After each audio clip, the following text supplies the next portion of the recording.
After prolonged sexual activity with aliens in District 9.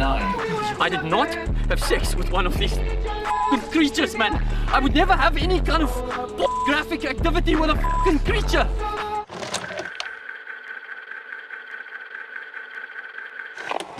In District 9, aliens, they're real, man. For 20 years they've lived in a South African slum because their ship don't work. And today, it's up to governmental worker Wikus to change that, as he's put in charge of evicting the aliens further away from humans who don't like them anymore. It just doesn't go too well, because the aliens don't want to go, and because Wikus gets infected with alien fuel that begins to mutate him into one of them. So, he must join forces with an alien engineer called Christopher and do everything he can to get up to their ship to reverse the mutation and go back home to his wife. And I do mean he must do everything, including working with criminal gangs who wanna eat him, and fighting government agents who wanna cut him to pieces, and even playing Angry Birds in real life. In other words, District 9 is one hell of a movie, and that's quite an achievement. Not only because movie making is difficult, but also because this is the most difficult kind of movie you can make. Sci-fi. No. Wait.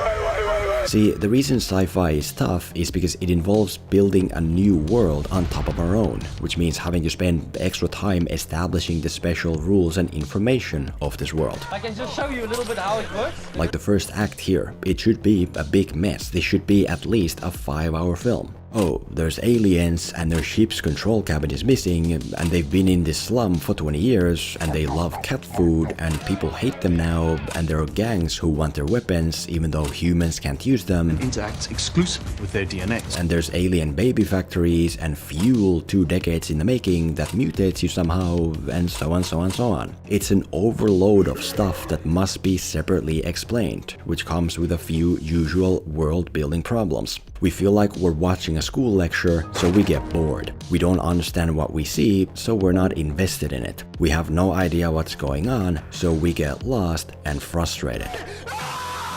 And yet, none of these usual sci-fi fantasy problems affect District 9. It's way under 2 hours long and works amazingly. But how? Well, by circumventing the usual burden that comes with world building. So today, let's go through District 9 to see how it does that, how it manages to play with a new world without falling victim to its rules and information. Here's how to world build without crumbling under the world's weight.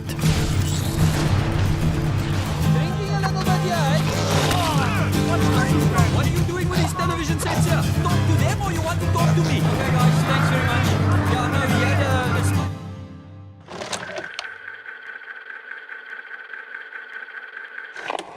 Firstly, the reason information never becomes boring here is because it's established under the pressure of something else. It's a secondary supplement to what we're doing right now.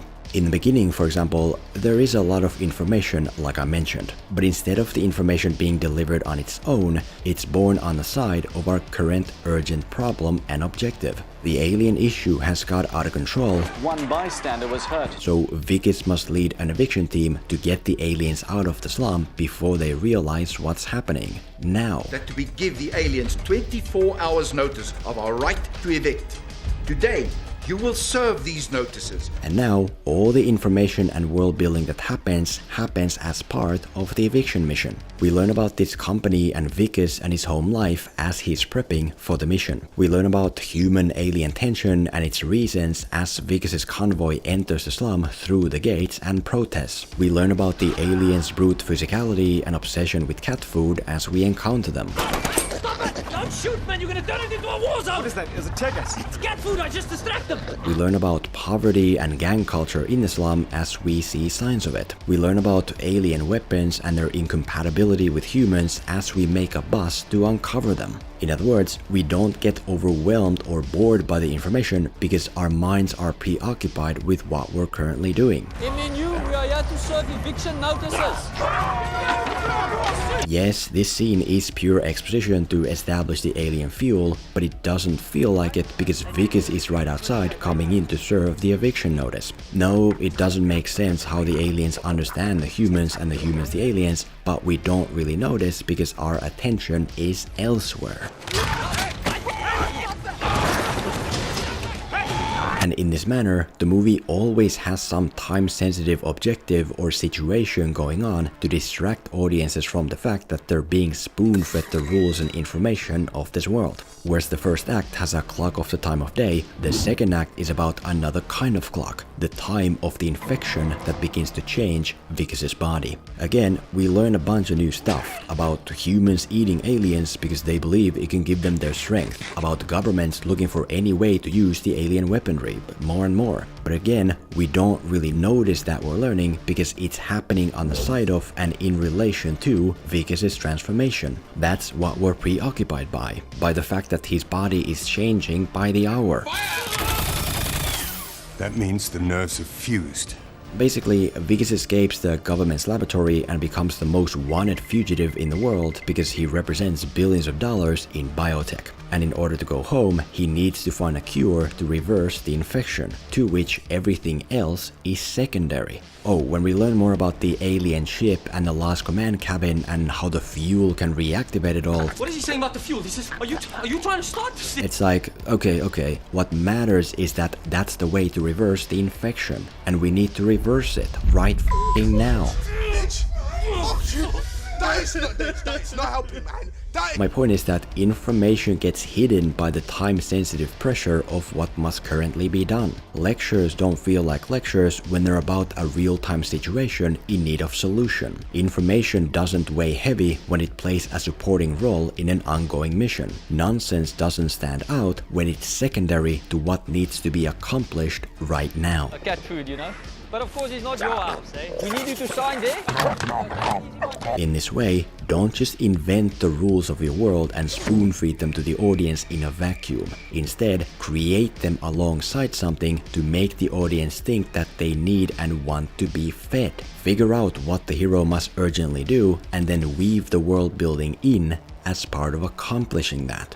To take the alien language as one more example, don't introduce it on its own. Don't establish it through characters just talking about it. Like, oh, the aliens have their own language. Here's a breakdown of how I spent 15 years to learn it. That's a lesson. Nobody has time for that. No, establish the language aspect as a smaller part of what's going on. The hero must go evict the aliens today before they realize it's happening, and in the process we learn about this language app created by human experts. The hero has used it on his phone for 12 minutes per day to do these fun interactive alien language lessons, and after 3 weeks he's already able to have a basic conversation in alien and tell this alien that he's homeless now. Element explained. It's a bit like how I already explained Babel to you while just making this video. See, this thing is Babel, a real super easy to use language app designed to be a small part of your day, 12 minutes per day. It teaches you through a variety of efficient and entertaining hands-on methods designed by real language teachers to get you talking in 3 weeks. No se aprenden idiomas extraterrestres, pero sí terrestres como el español, como lo hice yo para mi canal en español. Babbel is sponsoring a 60% Filmento discount with the link below or the QR code on screen, so here's your best chance to learn a language as a small part of whatever it is you do with your days.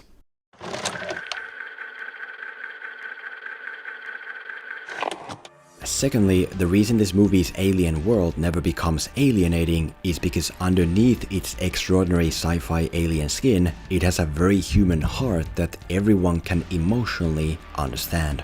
Like I mentioned, a lot about the beginning, for example, is left wide open. How and why did the aliens come here? What do you mean their ship doesn't work? Why don't they use their overpowered weapons to fight back? What do other countries think about the aliens and are they involved in aiding them?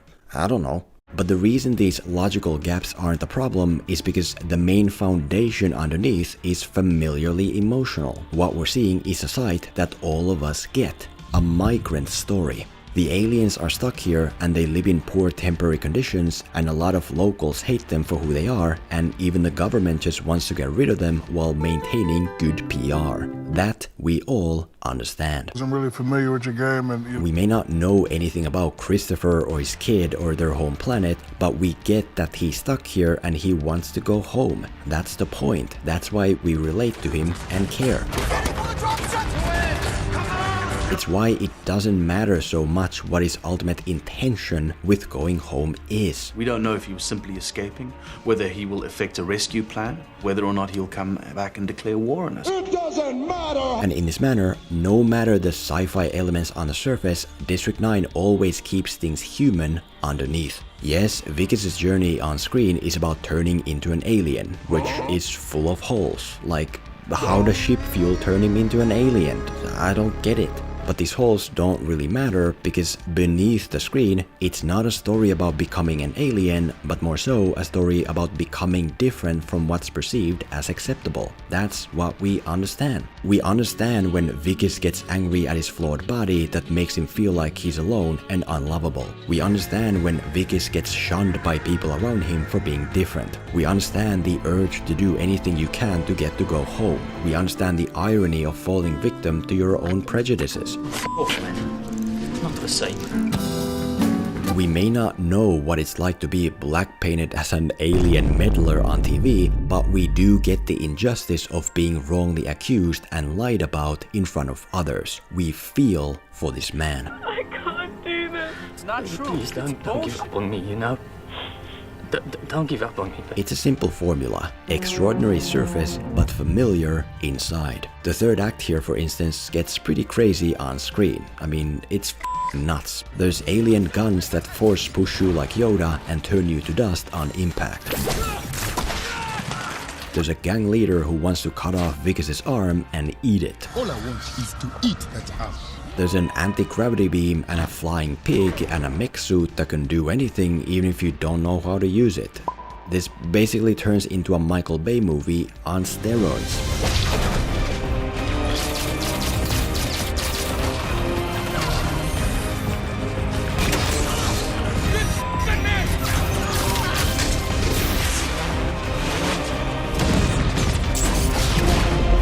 And yet, it's not a problem. This does not turn into a bad Michael Bay movie, because beneath the logically wacky surface is familiar emotion that touches us all. It's a story of two outcasts wanting to go home so badly that one is willing to betray the other. It's a story of a crippled man desperately looking for a way to become physically gifted like the aliens. A story of a father wanting to take his son where he belongs and rescue his kind. A story of a coward learning to stand up for others and against bullies. A story of a bully finally getting what's coming to him. The alien story feels human. That's why it works. You half-breed piece of shit.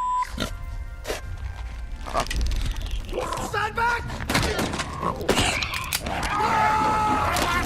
The point is, no matter how extraordinary your sci-fi world, the story and elements within it should feel ordinary enough to relate to, because the more familiar and human the content, the easier it is for audiences to get on board and invest without the need for endless logical information. For anyone to care about Christopher wanting to return to his planet, it must first be established what that planet is and what exactly he's going there to do, and so on. Unless it's already understood that he's a lost migrant with a son who wants to go home. In that case, the emotion does the job.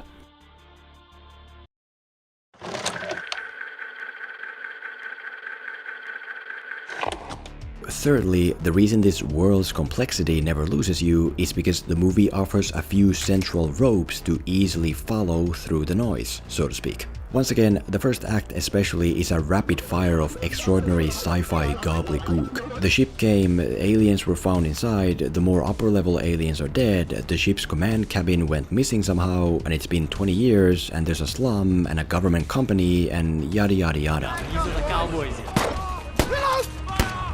They shoot first and then they answer the questions. For casual audiences in particular, it can be tough to keep track of all this, to not get lost in the hurricane of information. UIO protocol dictates that we give the aliens 24 hours... No offense, but it sounds like some f***ing commie gobbledygook. You got me, Norm. I mean, I've never heard the word... But the reason even the most norm audience will not get lost here is because there's just one thing they really need to remember to stay on the right path. The alien capsule containing special fluid. That alone will get you through the hurricane. Okay, I have no idea what all the factions and dynamics here are, but I know that the main point revolves around something bad happening to Wikus. He was a wonderful son. That was my Wikus. Yeah, I don't think he can be forgiven for what he did. Okay, I have no idea where the aliens came from, but I know they have a plan and it involves this capsule of fluid. Okay, I have no idea what the company Wikus works for is, but I know he gets infected with the fluid and it's doing something bad to him. Okay, I have no idea what's going on, but I know the answer is in his capsule and the aliens who made it. The hurricane may be too thick for me to see where I currently am, but thanks to this rope, I know the direction I'm going. Easy! I'm not lost. In this manner, the movie utilizes a basic form of word and image association to create handles to grab onto. That's not a substitute to building a good full story, but it does help viewers to not fall off the wagon. You know, even if I don't know who the Avengers are or what planet this is, I can remember that there are 6 magic stones and that Thanos needs them to snap away half of life. It's about guiding the audience's focus to what's important. Oh, when Wikus is evicting aliens, he comes across a bunch of alien weapons, at which point there are shots of humans trying to use them unsuccessfully. Okay, humans want alien weapons, but they don't work. Gotcha. And so later, when Wikus gets captured by the company, we can remember that. Even if it's not entirely clear what the company is or what their individual motives are, who the f*** is that guy? We know that, oh yeah, Wikus can now do what humans have been wanting to do. He's important. That's what's going on. This is business. Oh, when Wikus is in the slum, he crosses paths with a local human gang who have stockpiled a bunch of human and alien weapons. There's the mental association. Gotcha. And so, when Wikus later goes to the gang as a fugitive, the connection is easy for everyone to make. Even if I haven't been paying close attention and I don't know where we are or who these people are, I do know that gang equals weapons. Oh, the aliens go crazy over cat food, and now Wikus is going crazy over cat food.